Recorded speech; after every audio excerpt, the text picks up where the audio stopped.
Harlequin presents and Harper Audio present His Royal Bride Replacement by Lynne Graham, performed by Melanie Crawley. Chapter 1. Prince Alessio Marchetti strode out of his private apartments in the Sedovian Palace.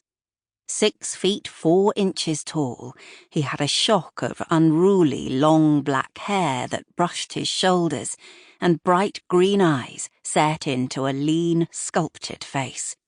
A tiny gold hoop gleamed in one ear, while the hint of a tattoo showed below the edge of a pristine shirt cuff.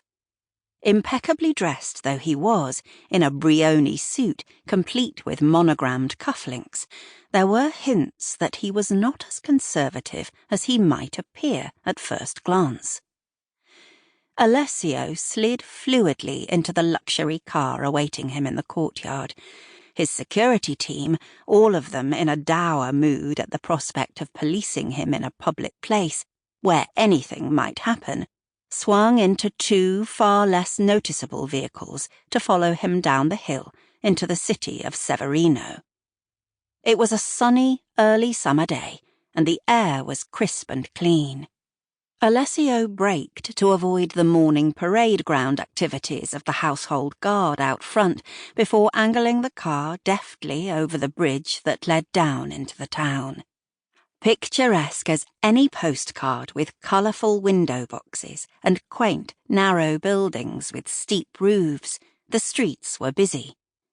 Tourist numbers were down, though, because many of their country's visitors had picked their holiday dates to coincide with Alessio's wedding and its accompanying festivities, which were due to take place in 2 weeks' time.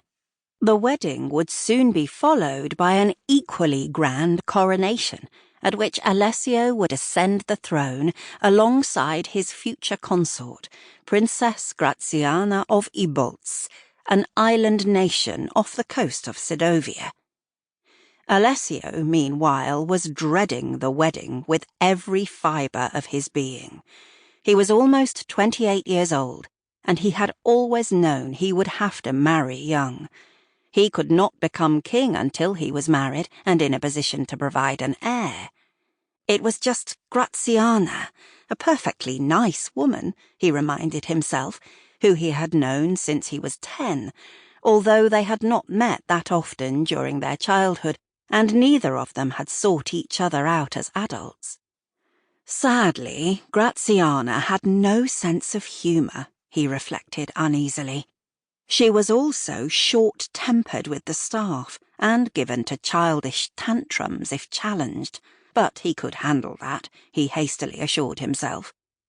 It would be a modern-day marriage of convenience.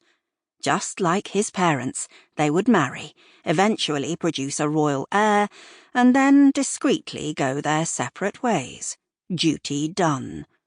It had worked for his parents, although they had pretty much hated each other and had not been much keener on their single offspring, no matter how hard Alessio had tried to impress and please.